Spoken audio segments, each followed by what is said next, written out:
još jedan put sve to popravimo.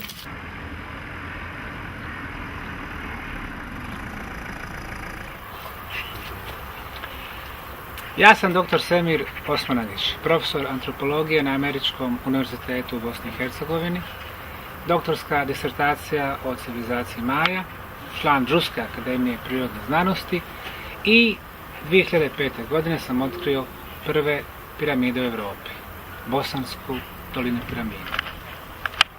U 4. mjesecu 2005. godine po prvi put sam došao u Visoko na poziv direktora lokalnog muzeja da pregledam muzejsku zbirku.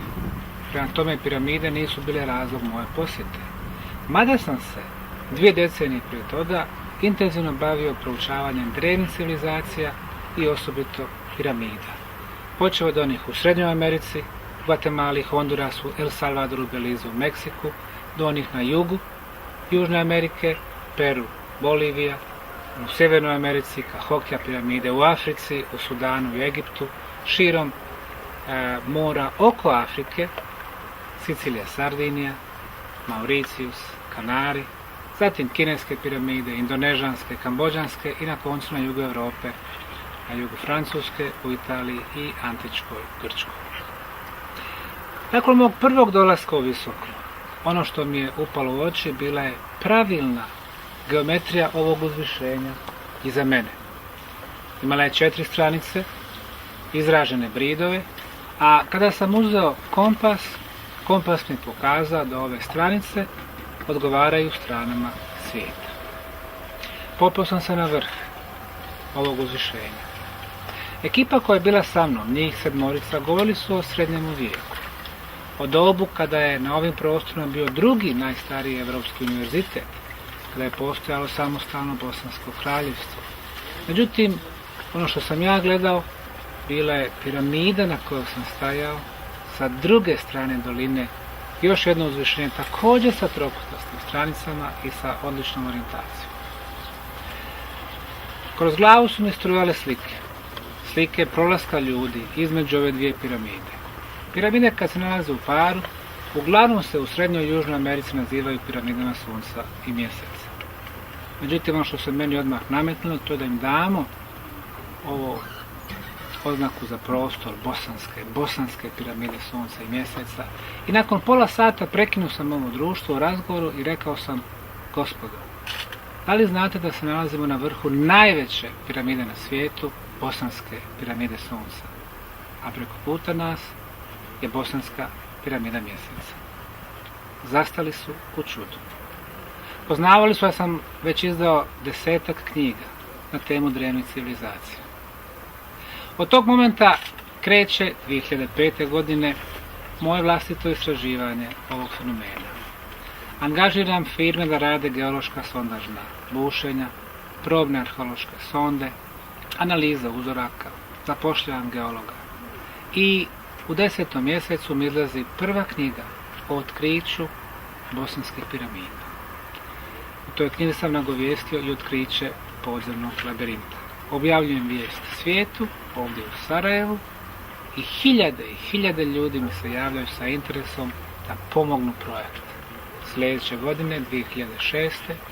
organiziram fundaciju, neprofitnu, nevladnu organizaciju za arheološka iskopavanja i od tada istraživanje bosanskih piramida postaje najznačajnije i najaktivnije arheološko nalazište u svijetu. Zbog čega je otkriće bosanskih piramida tako bitno? 7 elemenata koje ono nosi sa sobom zauvijek mijenjaju naš pogled na drevnu prošlost. Broj 1. Ovo su prve piramide u Europi. Broj 2. Ovo su najveće piramide na svijetu. Keopsova piramida sa visinom od 147 metara inferiorna je u odnosu na Bosansku piramidu Sunca, koja ima visinu od više od 220 metara. Broj 3. Piramida Sunca je obložena betonskim blokovima, a 6 različitih naučnih institucija u Bosni i Hercegovini, Italiji i Francuskoj je potvrdilo da je riječ o betonu najbolje kvalitete koji dvostruko pa čak i trostruko premašuje po svojoj čvrstoći naše najbolje betone u 21. stoljeću. Četvrti element, orijentacija stranica Bosanske piramide Sunca je najpreciznija na svijetu. I ponovo, dosad se smatralo da sjeverna strana Keopsove piramide ima najbolju orijentaciju. Odstupanje od perfektnog kosmičkog sjevera je samo 0 stupnjeva i 2 minute. Odstupanje sjeverne strane Bosanske piramide Sunca je 0 stupnjeva, 0 minuta i 12 sekundi. Nikada u povijesti planete tako precizna orijentacija nije postignuta kao što je to ovdje u srcu Bosne. Element broj 5. Analizirajući organski materijal kojega nalazimo u betonskim blokovima, kao i kada utvrđujemo pedološkim analizama starost zemlje koja prekriva piramide, dolazimo do cifre od gotovo 12.500 godina. Dakle, piramide su još starije. Zvanično, egipatske piramide su 4.500 godina stare. Zvanično, peruanske, meksičke i kineske su između 2 i 3.000 godina stare. A sada imamo nešto starije od 12.500 godina. Šesti element. Ispod bosanskih piramida imamo ogromnu mrežu podzemnih tunela. Ti su tuneli dugački desetinama kilometara. U Sakari ispod stepenaste piramide u Egiptu imamo mrežu od 8 km radijusa. Ispod piramida u Gizi, Keopsove, Kefrenove i Mikerenove, imamo tunele koji ih povezuju sa Sfingom i Nilom. Ispod piramida u centralnoj kineskoj provinciji Shanxi imamo tunele ispod piramida. Teotihuacan u Meksiku, ispod grada piramida također su mreža tunela. Ali ova ovdje u Bosni je najveća na svijetu. I na koncu element na broj 7. U tim tunelima pronalazimo megalitne blokove različitih masa, od nekoliko stotina kilograma do 8 tona. Ovi megaliti, kada smo ih analizirali, pokazuju da nije riječ o prirodnim blokovima pješčara, već o lijevanim keramičkim skulpturama. U svijetu arheologije mi znamo za male keramičke vaze, keramičke posude.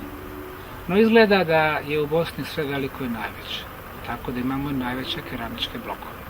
Ovih 7 elemenata zauvijek mijenjaju naš pogled na drevnu prošlost. Prvih 5 godina projekta, od 2005. do 2009. utrošili smo nekoliko stotina hiljada radnih sati na arheološkim iskopavanjima, analizama uzoraka, testiranjima, radiokarbonskim datiranjima.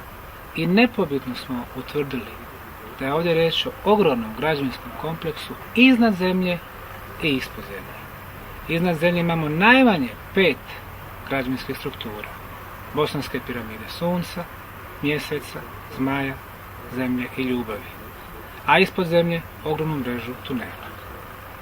Dakle, riječ je o građevinskom kompleksu. Ne namjeravamo narednih 100 godina potrošiti uvjeravajući svakoga u zadnjem kutku ove planete da imamo piramide u Bosni. Znanstveno smo to potvrdili. Iza nas su 2 znanstvene konferencije koje su okupile 85 stručnjaka iz 20 zemalja svijeta, koji su jasno potvrdili u svojim radovima i u zaključcima konferencija da imamo otkriće koje zauvijek mijenja ono što je zapisano u knjigama povijesti. Sljedeći korak je da utvrdimo koja je svrha ovih piramida, a zato nam ne mogu pomoći niti arheolozi ili historičari, geolozi, građevinski inženjeri, arhitekte, već stručnjaci za energetske fenomene, fizičari i elektroinženjeri. 2010. godine prvi tim fizičara, na čelu sa doktorom Slobodanom Mizrakom iz Zagreba, je detektirao i izmjerio postojanje elektromagnetnog zračenja na vrhu Bosanske piramide Sunca. Riječ je o frekvenciji od 28 kHz, koja se ne javlja u prirodi, tako što mora postojati mašina. To se elektromagnetno zračenje javilo u radijusu od 4,5 metra. nema ga ni lijevo ni desno. Kada izađete iz tog radijusa, zračenje prestaje. Vratite se unutra, vraća se zračenje. To je indiciralo da to zračenje se ne širi po površini piramide, već kao zraka ide naviše. To je istraživanje potvrđeno sa još 3 različita tima. Jedan iz Beograda, istraživanja predvodio inženjer Goran Marjanović, jedan iz Italije, profesor Paolo De Bertolis sa Univerziteta u Trstu i jedan iz Finske. Tim je vodio inženjer zvuka Heikki Savolainen. Dakle, u 4 nezavisna istraživanja potvrđena je frekvencija od 28 kHz na vrhu piramide Sunca. Nema je sa strana piramide, nema je na okolnim prirodnim brdima. Drugi fenomen koji smo zabilježili odnosi se na ultrazvuk. Ultrazvuk je vibracioni fenomen. To je nešto što naše uho ne može da čuje, ali ga možemo izmjeriti. Naše uho inače čuje od 20 Hz do 20 kHz. Sve iznad 20 kHz zove se ultrazvuk. Na vrhu piramide Sunca, u radijusu od 10 metara, izmjerili smo ultrazvuk 28 do 33 kHz. I ponovo to je frekvencija koju ne pravi priroda. Treći fenomen, infrazvuk, ispod onoga što mi možemo da čujemo. Sve u prirodi vibrira. Mi, planeta, kamen. Naša planeta vibrira na frekvenciji od 6 Hz, a bosanska piramida Sunca na frekvenciji od 7 Hz. Ova 3 fenomena ukazuju da imamo vještačku strukturu ovdje. Koje još fenomene proizvodi ili pojačava piramida Sunca, u ovom momentu ne znamo, jer vjerojatno nemamo izmišljene znanstvene instrumente da ih mjerimo. Kako mjeriti recimo orgonsku energiju, o kojoj pričamo već 100 godina, ili životnu energiju, ili čiju energiju? Trebamo prvo da shvatimo kako funkcioniraju te stvari u prirodi i da razvijemo naše instrumente. Ali ova su istraživanja jako značajna na planu energije, jer po prvi put se pokazuje da su piramide generatori nečega što nam je najznačajnije u životu, energija. I ovdje naša fondacija, Arheološki park Bosanska piramida Sunca iz Sarajeva, vrši pionirske korake u svijetu nauke o piramidama. Možda nas danas neki ne razumiju, ali za 20 ili za 50 godina stručnjaci iz Egipta, Perua, Meksika, Amerike i Kine ići će našim stopama. Prema tome ne moramo u svemu biti posljednji.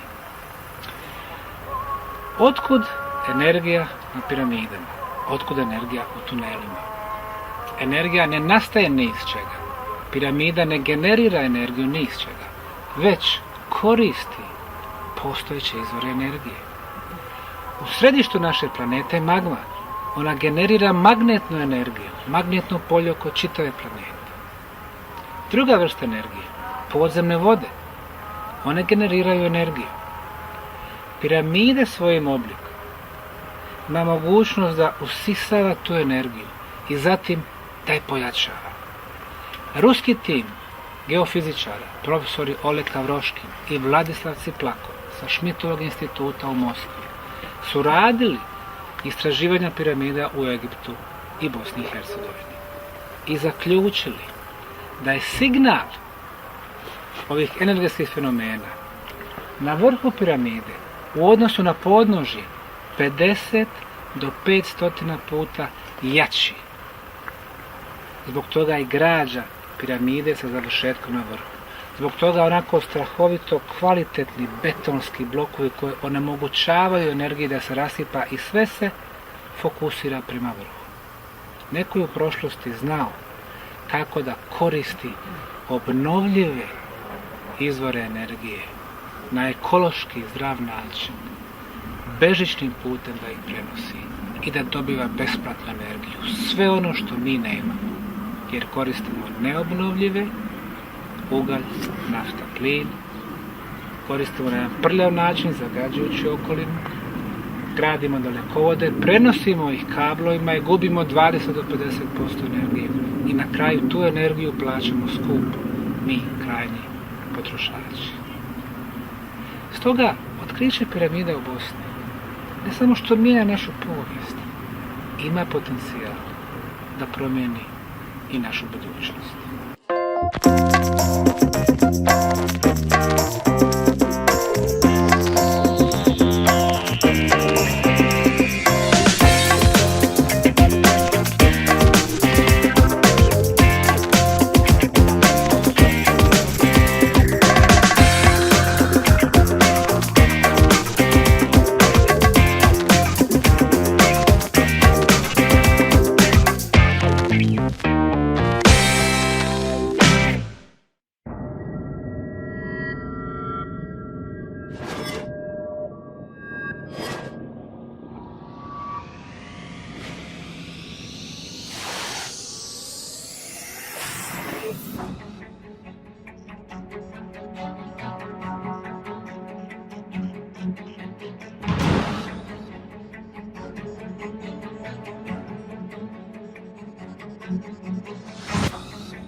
Ej, ste svi došli vam. Gdje mi je ona gospođa?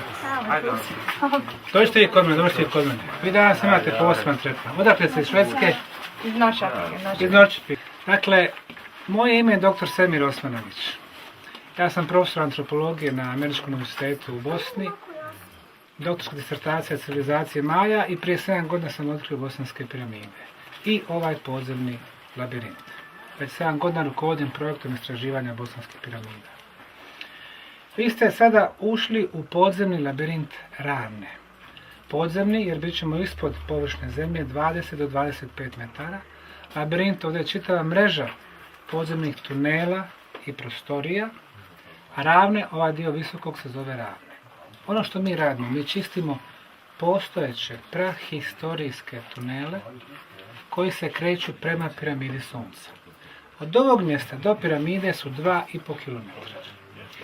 Mi čistimo postojeće tunele, postavljamo drvene podgrade kako je bilo sigurno za posjetioce i istraživače i stavljamo svjetla, odnosno iluminaciju.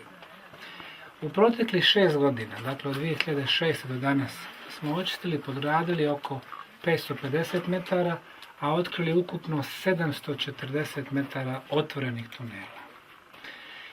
Tuneli su dugački desetinama kilometra. Ovo je možda samo 5% onog što je njihova ukupna dužina. Dakle, cilj nam je doći do piramide Sunca, koja je ka jugu. Ovo je već prva raskrsnica. Imamo ovdje jedan desni tunel koji zaokreće i kreće se prema sjeveru, prema Kaknju. Pošto nam on nije interesantan zbog pravca pružanja, mi ćemo se kretati ovim lijevim, dakle ovim koji vodi prema piramidi. Visina tunela je u prosjeku ovako, otprilike 2,5 metra. Na jedno 2 mjesta, samo ima po metar 2 da je malo niže, tu ćete se morati sagnuti i za svaki slučaj imate ove sigurnosne šlemove. Ajde sad za mnom.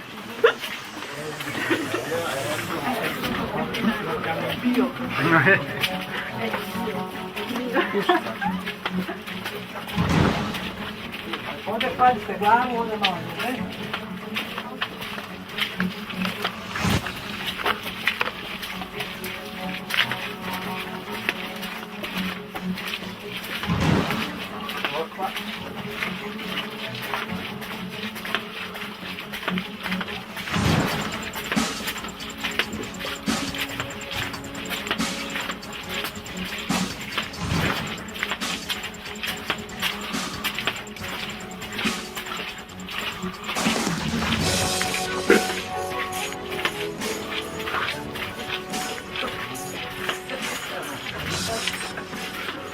Bravo, napravite nam ponuku, znamo prema meni, to krenite ovdje čak.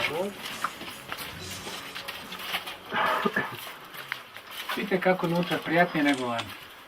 Fino svježe, tamo je 36 stepeni, a ovdje pa dobro. Ajde još malo naprijed da svi stavimo. Mi zovemo lokacija sa jajolikim monolitom. Dakle, monolit u obliku jajeta. Jaje u kosmičkom smislu simbol za proces rađanja. Pogledajte njegovu površinu, kao da ima nekih 7 uzvišenja. Možda je ovo reljef iz davnih vremena. Sljedeći element, vidite ovu liniju na samoj površini, koja se pruža čitavom njegovom površinom, kada nam govore da je ovo ovdje poklopac. Nadalje, ovaj zašiljeni dio evo ga ovdje, kada pokazuje smjer, da vidimo direkciju, nekoliko ovih kamena, indicira da je ovdje jedan zid, a tamo je tunelski prolaz koji je potpuno zatrpan ovim ubačenim materijalom. I na koncu, ispod ovog monolita nalazi se podzemni vodeni tok, dakle podzemna rijeka.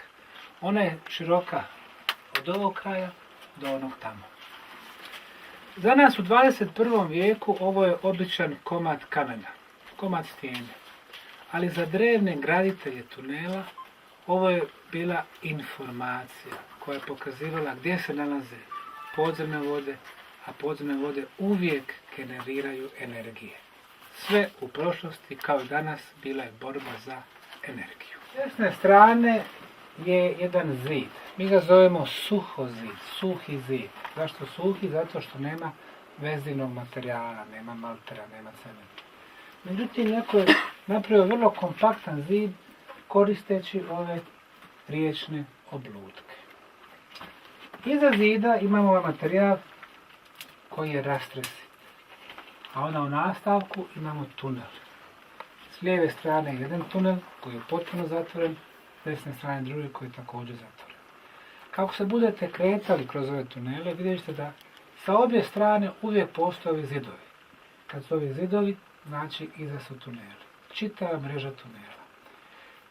Dakle, imamo dvije misterije. Prvo, ko je pravio ovaj podzemni labirint, koji i danas, nakon 1000 godina otpravljanja, je jako dobar, nije kolapsirao. Dakle, neko ima vrlo razvijena inženjerska znanja. Plus toga jako dobro se diše.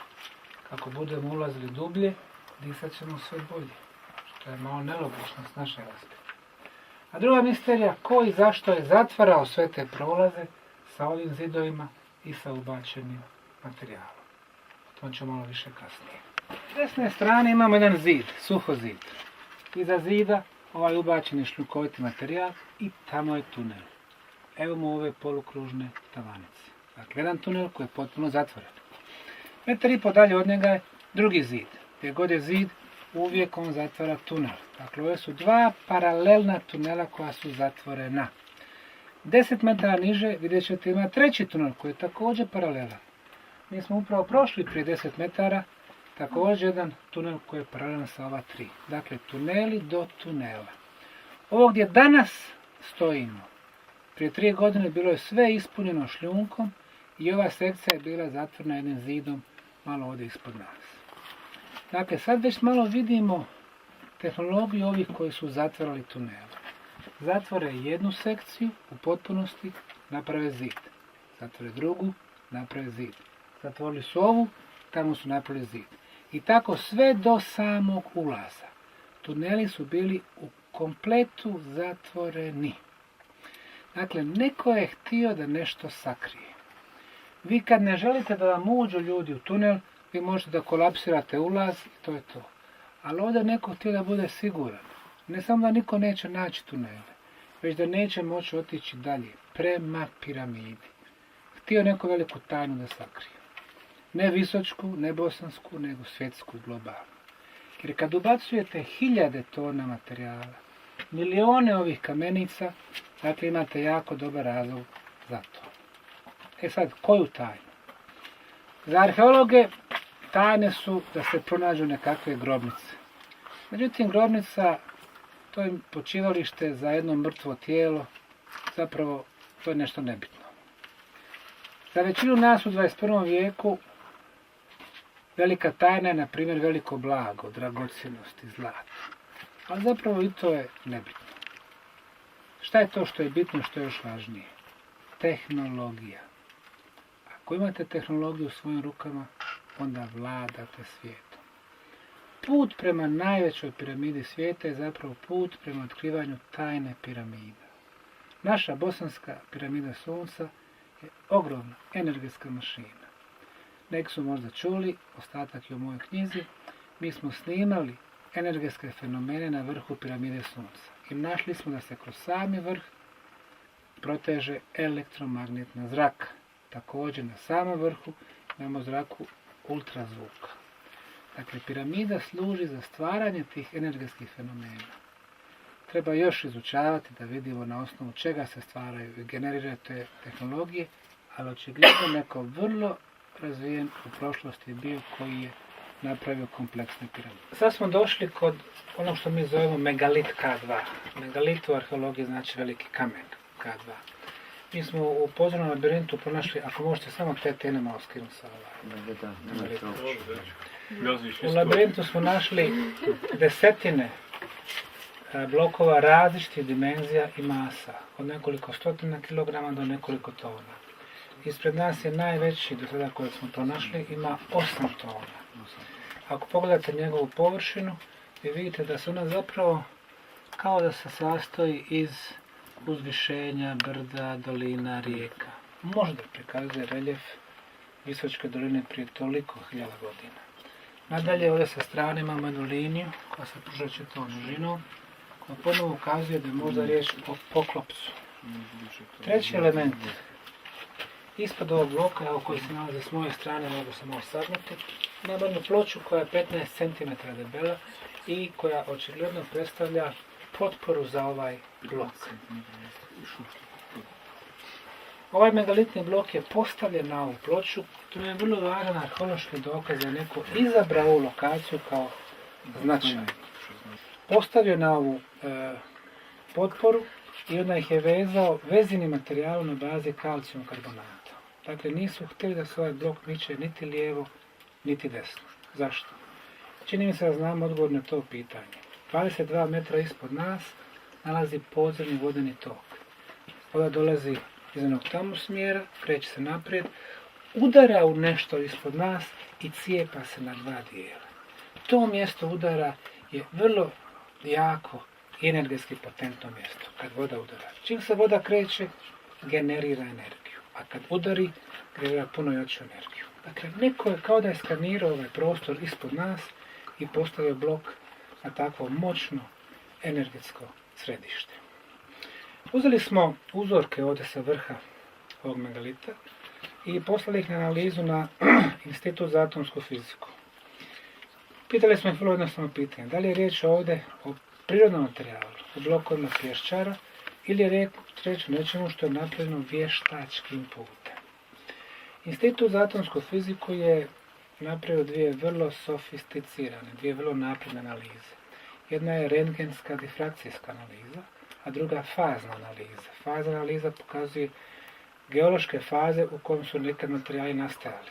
Ako je sve iz iste geološke faze, dakle prirodni materijal. Ako je iz različitih faza, dakle neko ih je uzeo, pomiješao po nekim formulama i napravio. Zaključak instituta, ovdje je definitivno riječ o keramici. Mi smo arheologije navikli na male keramičke posude, keramičke vaze. No kako ovdje kod nas u Bosni sve veliko i najveće, tako imamo i najveće keramičke skulpture od 8 tona. E sad, imamo keramiku, dakle nešto ovdje pod visokim temperaturama izlijevao. Sad je sljedeće pitanje bilo da li se nešto nalazi unutar ovog keramičkog bloka ili ispod njega. Ništa nismo pomicali. To nam je osnovno pravilo u tunelima, da sve ostavljamo na originalnim mjestima. Došla nam je ekipa sa georadarskim instrumentima. Georadar je mašina koju prevlačite uzduž i poprijeko i na bazi pružanja zraka, i to različite brzine, možemo odrediti koji je materijal ispod. Ako imate prazan prostor, te zrake vrlo brzo prođu. Ako imate vodu, malo sporije. Ako imate kamen, još sporije. Ako imate metal, najsporije. Tako da postoji tačno skala o kojoj vrsti materijala ispod nas. Ne morate razvaliti ovo, ali možete saznati šta je ispod nas. Ono što su otkrili, to je da se ovaj blok sastoji iz dva nivoa. Prvi je ovdje ova linija, dakle kao osnova od 30 cm, a drugi je ovaj poklopac od 10 cm. A između njih, tačno ovdje, nalazi se kao zračni jastuk. Dakle, iz dva dijela je pravljen. Drugi vrlo važan zaključak je bio da se tačno u sredini ovog bloka nalazi jedan ovalni predmet. Prema analizama nije riječ o praznom prostoru, nije riječ o vodi, nije riječ o keramici i nije riječ o metalu. Najvjerojatnije riječ je o mineralu i opet najvjerojatnije riječ je o kvarcnom kristalu. I sad gledajte elemente koje imamo. Imamo podzemnu vodu, energiju, udara u taj ovalni predmet, aktivira ga. On je okružen keramikom. Keramika oscilira. Osciliranjem keramike stvara se elektromagnetno polje koje mi možemo mjeriti našim naučnim instrumentima. Donesete osciloskop, gaussmetar i izmjerite 28 kHz frekvenciju na ovom mjestu. To je frekvencija koja se ne pojavljuje u prirodi. Dakle, mora postojati tehnologija da bi se dobili tu frekvenciju. Drugim riječima, ovo što je ispred nas je drevna tehnologija. Razlikuje se od naše, ali još uvijek je tehnologija. Kod svakog bloka smo izmjerili elektromagnetnu energiju. Svi ovi tuneli su upravo u toj istoj frekvenciji. Druga stvar, ako ima inženjera ovdje, oni znaju ako elektromagnetna energija udari u kvarcni kristal, dolazi do procesa koji se naziva pjezoelektrični efekat. Pjezoelektrični efekat generira ultrazvuk. Šta je ultrazvuk?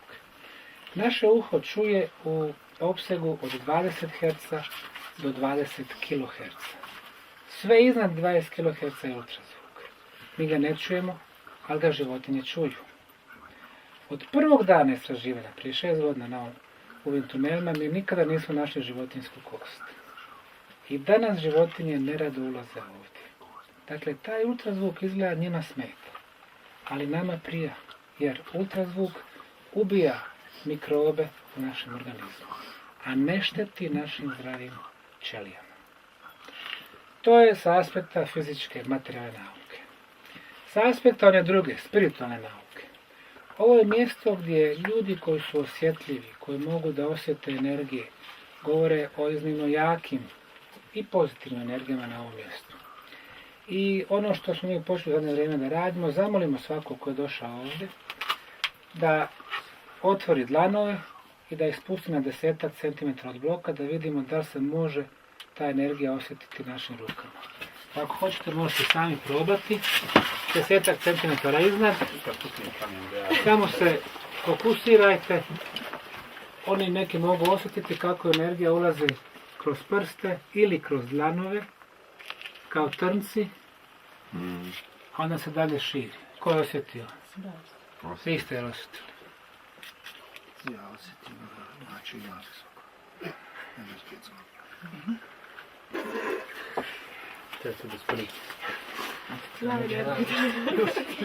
Imali smo slučaja da ljudi sa jakim glavoboljama dođu ovdje, nakon pola sata glavobolje im prođe. Za zubobolje imamo drugu prostoriju.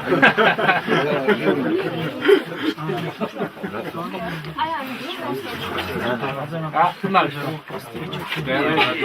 Svi su mi razlici.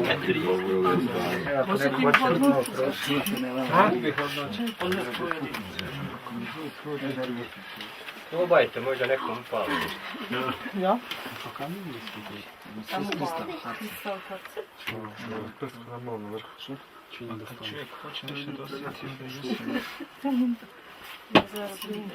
Malo prije sam bio s jednom grupom, opeklo ih. Dvoje njih nismo mogli držati više ruke. Zavisite malo od osjetljivosti. Mi, nažalost, ova civilizacija, te stvari su zaboravili, ova su nam čula, malo zakržljala, i fizička, a osobito spiritualna. Nekada su djecu učili da osjetaju gdje su na planeti pozitivna, negativna mjesta, gdje su podzemne vode. jer naše tijelo je zapravo najbolji instrument. Međutim, ono što mi učimo našu djecu je da to potpuno ignorira, se oslanja u potpunosti na kompjutere, na tehniku i tako. Od 2010. godine pronašli smo prvu prostoriju u ovom labirintu. To je bila ova prostorija. Od onog tamo zida, sa druge strane, dužina je od 12,5 metara. Od zida sa moje lijeve strane do ovog nadesno 4 metra. 4 puta 12,5, 50 kvadratnih metara. Dakle, 50 kvadrata je površina ove prostorije. Kolika je njena visina? Evo ovdje plafona. Visina plafona je 4 metra. Ovo je najviša točka do sada u tunelima. 4 metra, 50 kvadrata. U ovu prostoriju vodi ukupno 8 prolaza. Pola ih je otvoreno, pola ih je zatvoreno. Tamo imate jedan, s desne strane drugi. Ovdje iza imate jedan zid, vidite onaj tamo zid iza vas. Gdje god je zid, naprijed je tunel, lijevo je još jedan četvrti, tamo su još 2, 6 i naprijed 7. i 8. Mi ćemo se kretati 8. tunelom. Došli smo prvi, idemo 8. tunel. Ako imate 8 prolaza koji vode u jednu prostoriju, to znači da su graditelji dolazili iz 8 različitih smjerova. Ovo je bilo vrlo važno mjesto sastajanja. Ovo smo prostorili primijetili da, to smo ljudi koji imaju nekih problema, da im ovdje najčešće ti problemi prođu. Rećete mi poslije, da vas još uvijek boli zid. A? Je li još boli? Je li malo manje? Ajde, dobro. Onda smo ovdje mjerili koncentraciju negativnih iona. Negativni ioni djeluju jako dobro na naše tijelo jer ubijaju viruse i bakterije. Koncentracija negativnih iona u našim gradovima, u kućama, stanovima je dosta niska, oko 200 negativnih iona po kubnom centimetru. Na ulazu u tunele ta koncentracija je 5 puta veća, 1000 negativnih iona po kubnom centimetru. A na ovom mjestu je 43.000, dakle 200 puta veća nego prosječno. Na ovom mjestu počinju ti ioni da čiste našu krv i naš organizam. Također smo mjerili prisustvo kosmičkih zračenja. Neka od kosmičkih zračenja prolaze kroz naše tijelo i kroz našu planetu bez ikakvih problema, ali neka od njih su jako štetna po nas. Postoje takozvane Hartmanove mreže na površini, također štetne po nas. Postoje podzemne vode koji ispuštaju negativnu energiju po nas, također štetne. Postoje podzemna radioaktivnost. I protiv svih tih zračenja naše se ćelije čitav život bore i na kraju izgubi tu bitku. Na ovom mjestu mjerili smo prisustvo svih tih zračenja, nema ih. Nema negativnih kosmičkih zračenja, Hartmanove mreže jednake nuli, podzemne vode ne generiraju negativnu, već pozitivnu energiju ovdje zbog onih blokova koji su postavljani tačno iznad podzemnih voda. Drugim riječima, ovo je možda i najzaštićenije mjesto na planeti. E sad, kad imate tako sigurno mjesto, naše ćelije više nemaju neprijatelja protiv kojih se bore. I one počnu da rade svoj posao.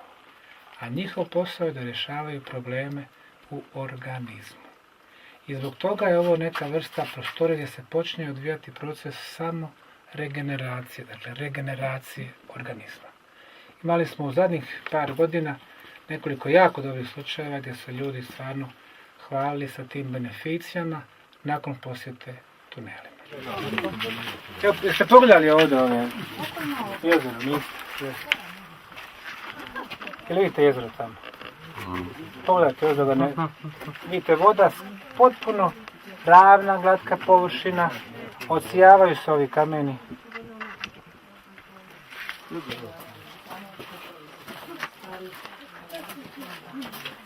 U trećoj prostoriji ona ima 30 kvadrata i 7 prolaza. Evo neki su od njih ovdje, vidite, zatvoreni. Neki su ovdje unutra, također zatvoreni, neki su otvoreni. Desno do prije 2 godine bio potpuno zatvoren prolaz kojeg smo otvorili, napravili kružni tok. S lijeve strane također 2 prolaza, jedan smo otvorili. Kad smo otvorili ova s lijeve strane, našli smo 2 potpuno slobodne sekcije, na desno i na lijevo. Ova na lijevo ide 152 metra, ova na desno 200 metara, obje imaju vodu. Međutim, po prvi put, nakon 6 godina smo našli otvorene sekcije u tunelu, što nas je jako hrabrilo. Dakle, ne treba izbacivati šljunak iz svih sekcija, a za izbacivanje koristimo, kao što vidite, ovakva kolica, lopata, krampa, to je to s čime radimo i zbog toga nam treba puno fizičkog rada. Mi ne možemo ovdje ubaciti nikakve mašine, jer mašine vibriraju. Ako ubacimo mašine, onda se ovi zidovi mogu kolapsirati. Tako da to moramo vrlo pažljivo da radimo. I posljednje 3 godine uz pomoć velikog broja volontera. Od 2010. organiziramo međunarodnu radnu akciju volontera, naš popularni mrav. Ove godine usmjereno se radi po 14 dana. Danas je završila 4. smjena, sutra počinje 5. Ove godine ćemo trajati sa volonterima do 7. oktobra. Dolaze iz čitavog svijeta. Prije 2 godine iz 30 zemalja, prošle godine iz 32, ove godine iz 52 zemlje svijeta. Dakle, sa svih kontinenata, od država kao što su Peru, ili Brazil, ili Bolivija, Kolumbija, do Novog Zelanda, Australije, ali ne dijaspore, nego Novozelanđana i Australijanaca, Kazahstana, Indije, svih europskih zemalja, iz Egipta i Jordana. Dakle, postoje vrlo popularna akcija u čitavom svijetu. Sad zamislite, ljudi dođu iz Perua, da bi došao do Bosne, mora ići preko Amerike, Amsterdama, Bosnu, potroši 5-6 dolara, svu ušteđevinu, participira u troškovima ovdje i još radi volonterski, dakle besplatno. Koji je to projekt, ne u Bosni, nego u svijetu, koji može imati takvu privlačnu snagu kao su naše piramide? Čini se da ljudi malo više shvataju vani vrijednost ovog što imamo nego mi sami. Ali bez obzira na sve, mi smo uporni, idemo naprijed. Kao što ste čuli, glavni cilj je odavde doći do piramida. Sad smo nekih 400 metara od ulaza, još su 2,2 km do piramida, svake godine napredujemo pomalo, ali ne možemo brzo ići, moramo poslati podradu, moramo struju, sve to košta, pomoć države gotovo nikakva, političari kad dođu potapšu nas po ramenima, to je dobro, samo tako nastavi, kad im pošaljemo zahtjev za financijama, nekako nas zaborave. Ali uprkos svemu tome, mi pokazujemo svima koliko je važan ovaj projekt, važno ovo otkriće i za svijet i globalno, a nadam se i sa turističke tačke gledišta.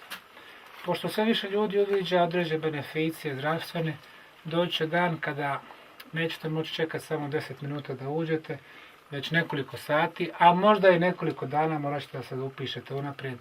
Tako će vrijeme doći, tako da se trenutno u jednoj dobroj poziciji. Inače imamo 5-6 vodiča, ali evo danas ste imali priliku da vas ja vodim. Imate li na ovom mjestu neka od pitanja?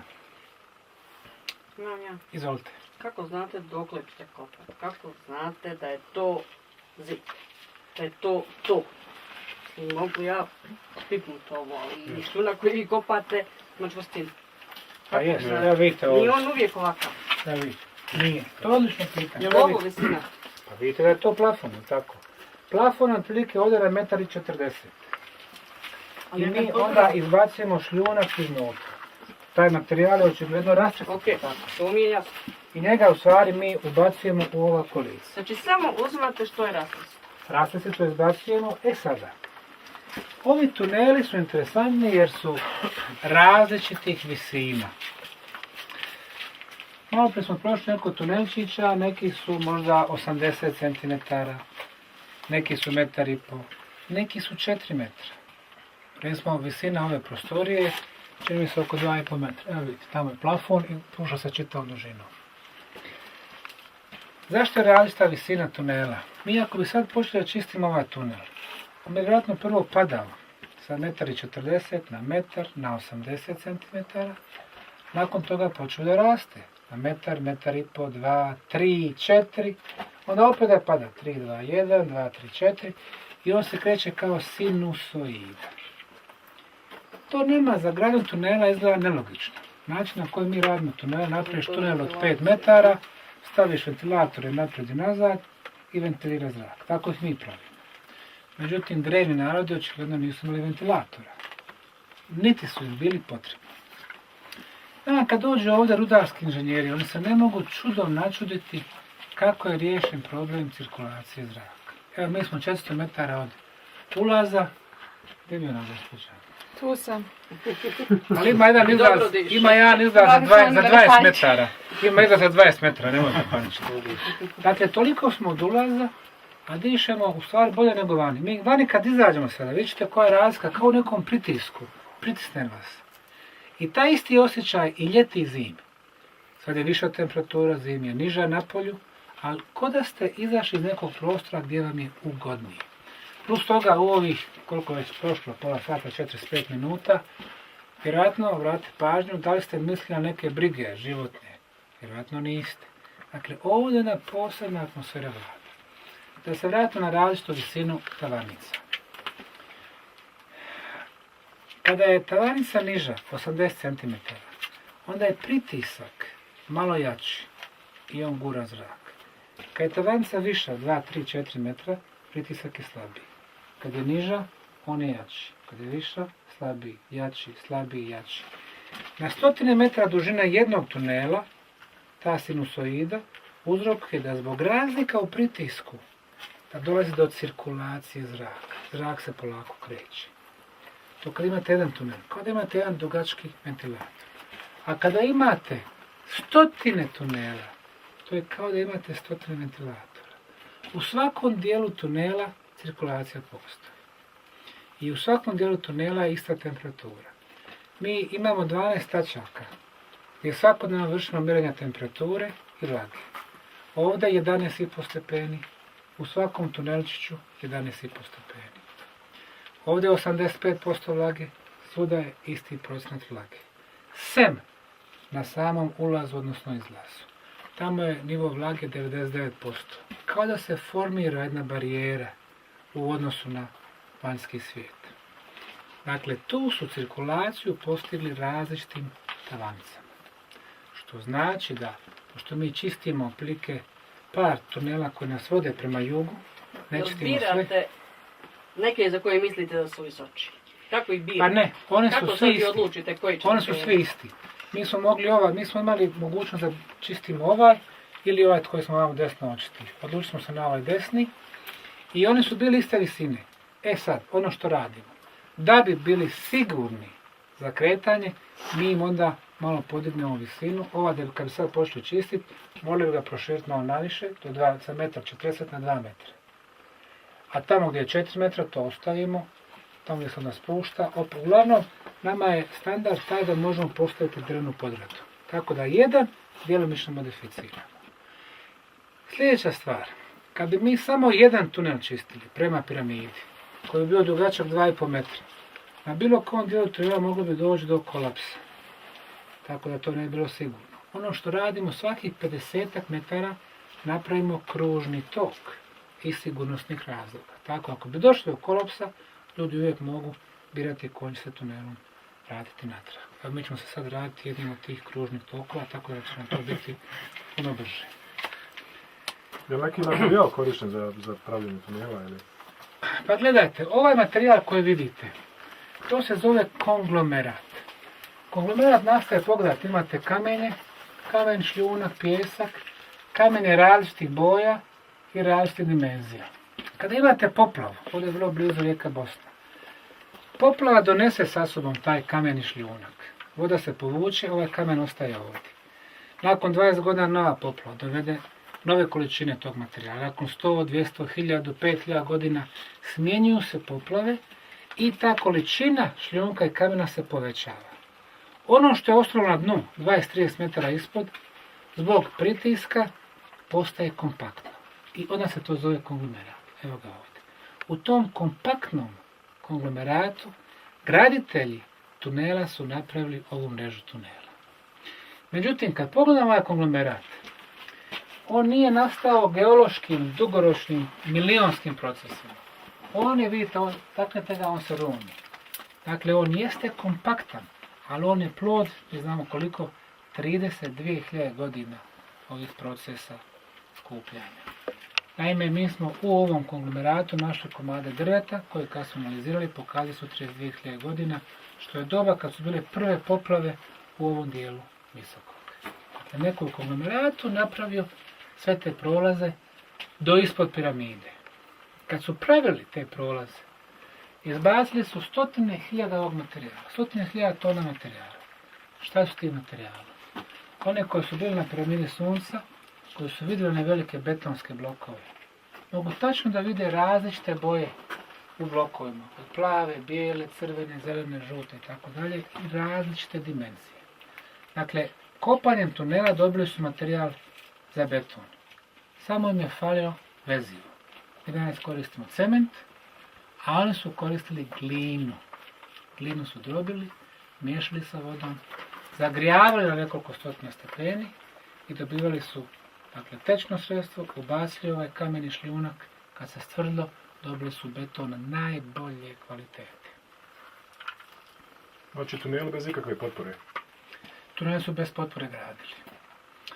E sad, od ovog mjesta prema izlazu nagib je 1,5%.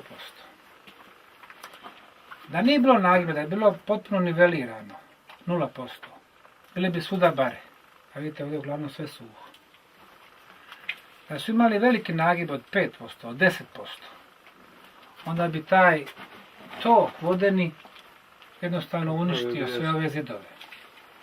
Mi danas u 21. vijeku za drenažu vode koristimo nagib od 1,5%. I oni su taj isti nagib koristili 1000 godina unatrag. Znači, od ulaza u tunel blagi nagib je cijelo vrijeme... Od nas je nagib prema izlazu. Od nas prema izlazu. Od ovog mjesta.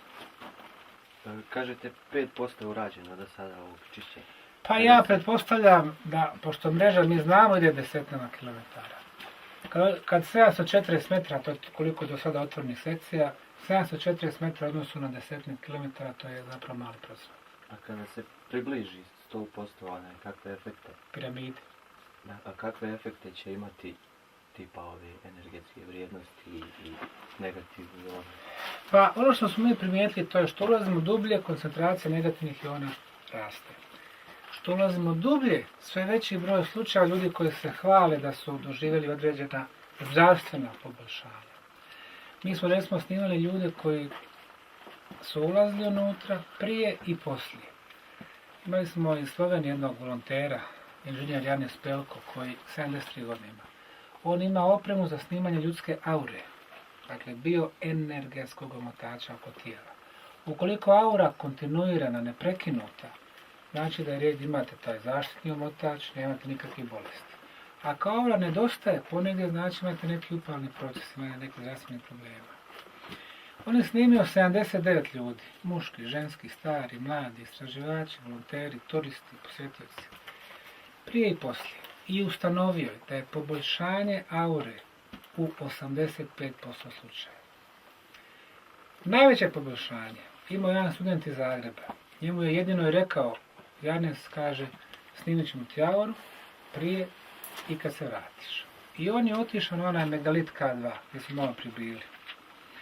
Prvo je 45 minuta, totalno se opustio, relaksirao, meditirao. Kad je izašao vani, unapređenje aure 40%. E sad, aura je nešto što je nauka za ruske istraživače. Taj sistem, ta oprema je razvijena na Univerzitetu St. Petersburg. Profesor Korotkov. Za zapad još uvijek istraživanje aure je malo kao spiritualna stvar. Ali to su dobre indikacije koje pokazuju da se stvarno dešavaju neke pozitivni procesi ovdje. Ono što ja hoću, pokušavam tog ministarstva da dobije jednu ekipu, da dođu sa kolima hitne, doktora, par medicinskih sestara, da izmere osnovne parametre, krv, tlak, šećer, i tako dalje, da vidimo da li se na to nešto dešava, pošto mi u ovom momentu ne promoviramo taj zdravstveni aspekt, jer to je vrlo delikatno.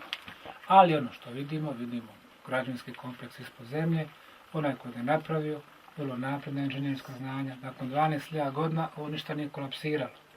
Vidimo drugu civilizaciju, prije 4600 godina. Kako to znamo? Nalazimo organski materijal u ovom ubačenom materijalu. Kažem komade drveta.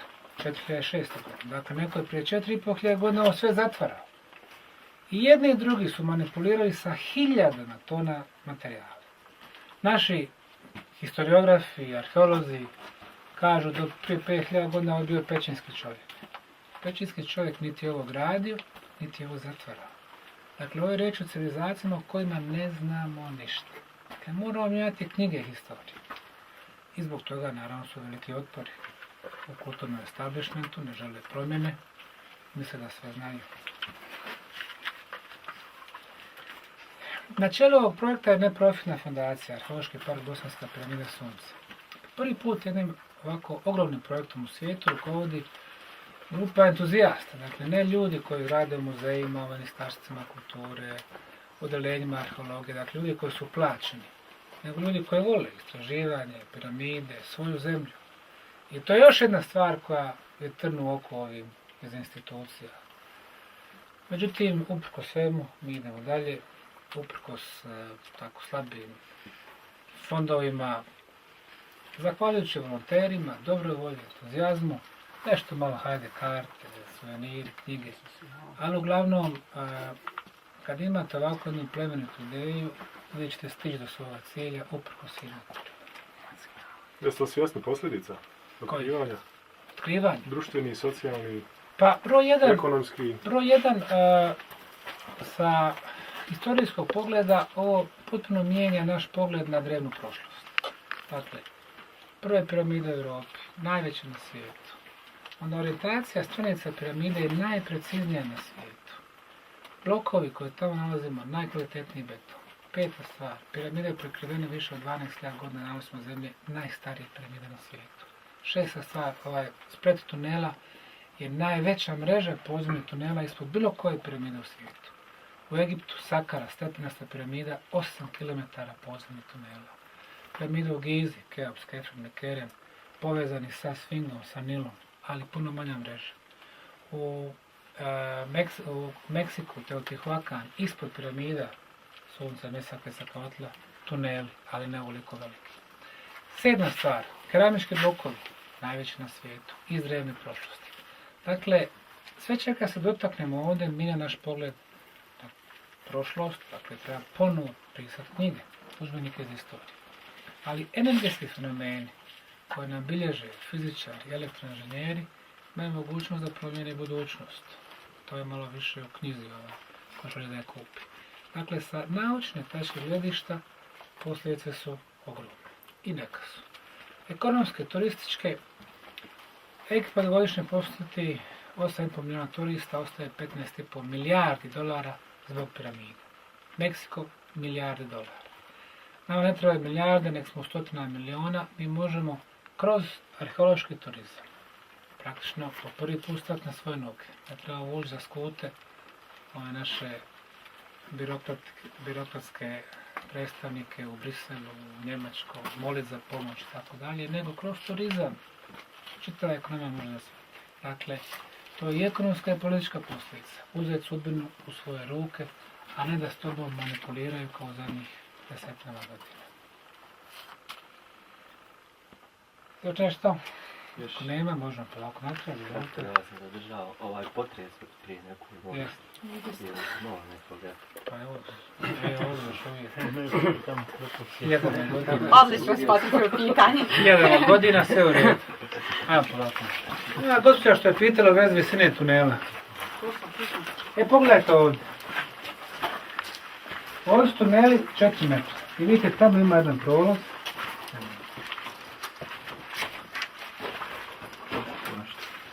Prolaz koji je zatvoren na 4 metra visine. Dakle, u ovoj sekciji 4 metra. A dubina?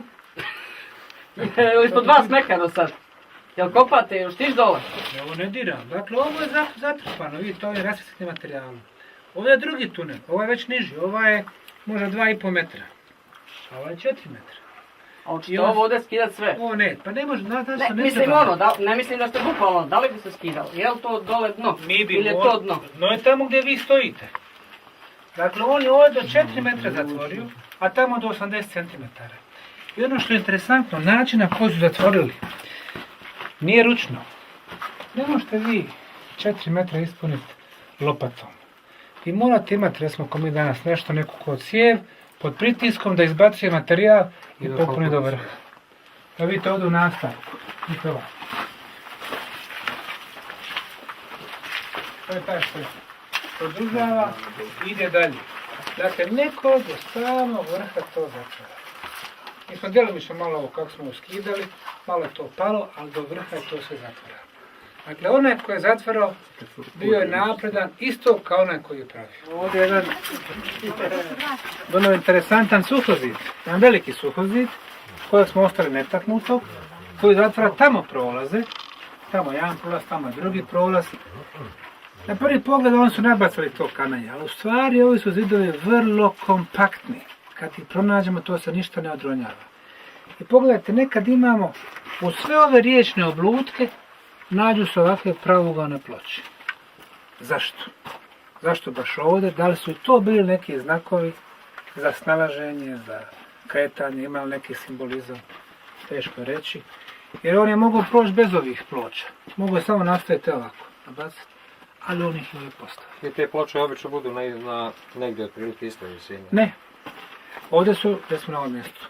Tamo sam stavio su bila na dva mala bočna prolaza, paralelna. Na jedno ima jedna pravougalna ploča, tačno po sredini vertikalno i horizontalno gledajući. Na jednom drugom, kad sam prolazio, ja sam rekao tamo ima 6 tunela, dvije su ploče ovdje na početku. Opet, da li to nešto znači, ne znam u ovom momentu. Za iznošenje bilo kakvih finalnih zaključaka morate puno primjera naći koji se poklapaju da biste rekli, jeste, to je to.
Do 2005. godine Visoko nikada nije bio turistički grad.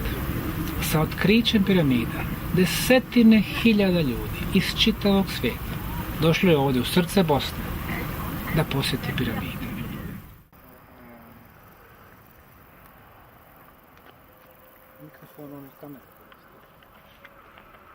Evo nas na vrhu bosanske piramide Sunca. Nadmorska visina 767 metara. Upravo ovaj pogled prema uzvišenju sa druge strane bio odlučujući za mene u proljeće 2005. godine. Pogled na uzvišenje koje je u potpunosti prekriveno šumom i rastinjem, ali ipak mogao sam da vidim da ispred sebe ima jedan trokut. Riječ je o zapadnoj strani bosanske piramide Mjeseca. S lijeve i sa desne strane su također dva trokuta. Riječ je o trostranoj piramidi koja ima zararan, odnosno plato na vrhu. Pošto sam stajao na vrhu bosanske piramide Sunca, preko puta mene još jedno, bilo mi je jasno da imamo najveći građevinski kompleks piramida u svijetu. Inače, na vrhu bosanske piramide Sunca u srednjem vijeku od 11. do 16. stoljeća bila je mala srednjevjekovna utvrda tvrđava u kojoj su povremeno dolazili bosanski banovi i kasnije 3 bosanska kralja.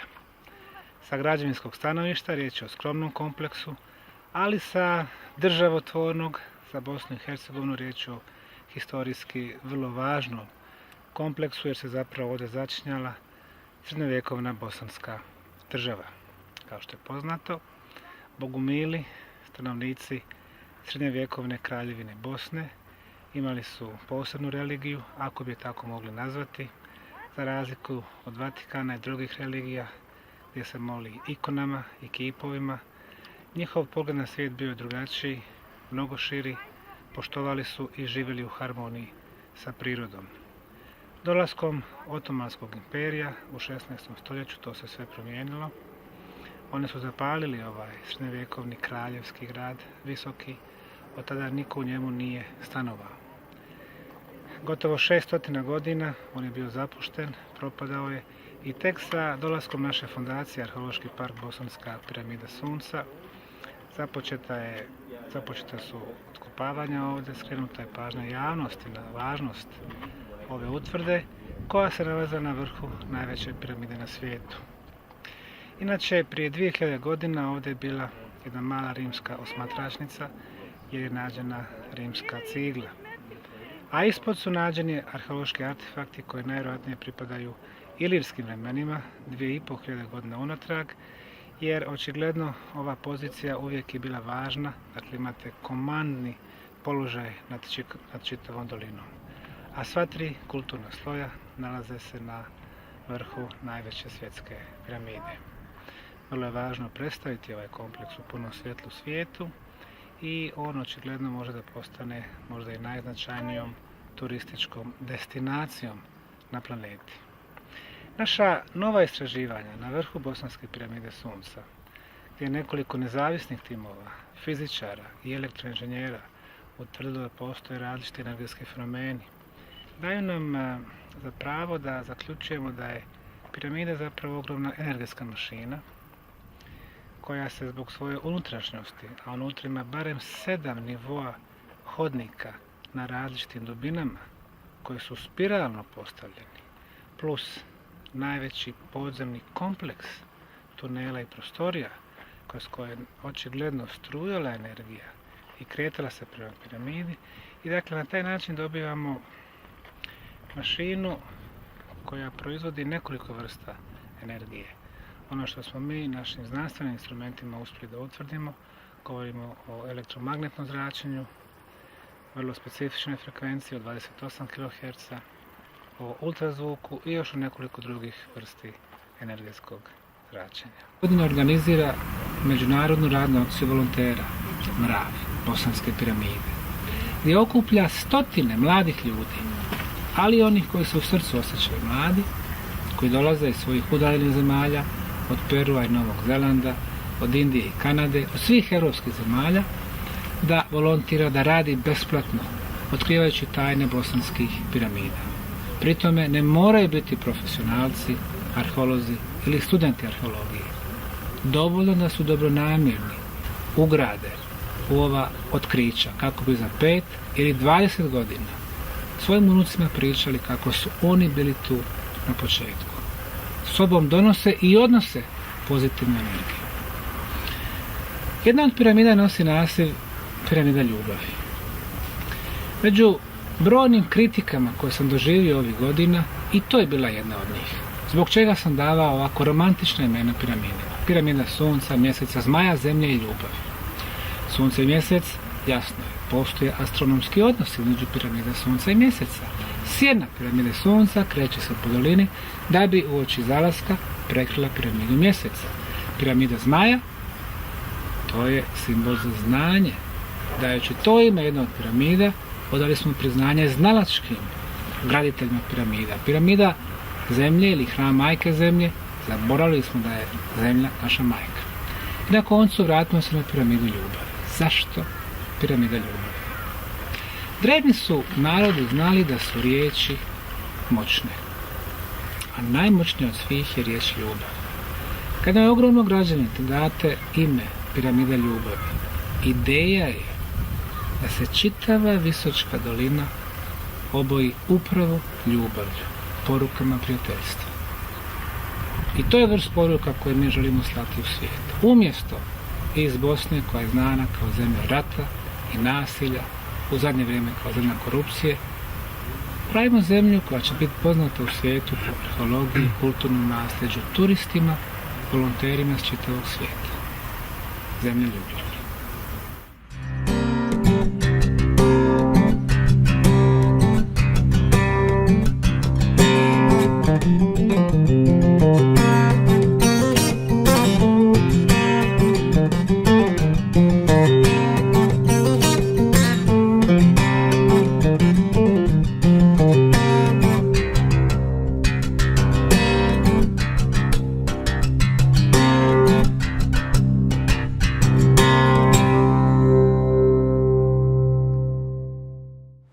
Timothy Moon. I'm an archaeological project manager from New Zealand. I'm working here on the Bosnian Pyramid project.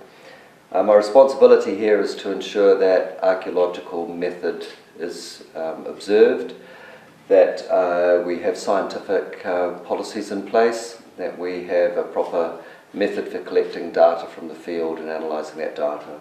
This is our technical laboratory, and here we process ceramics, we process stones with language on them, and then we undertake various scientific analysis.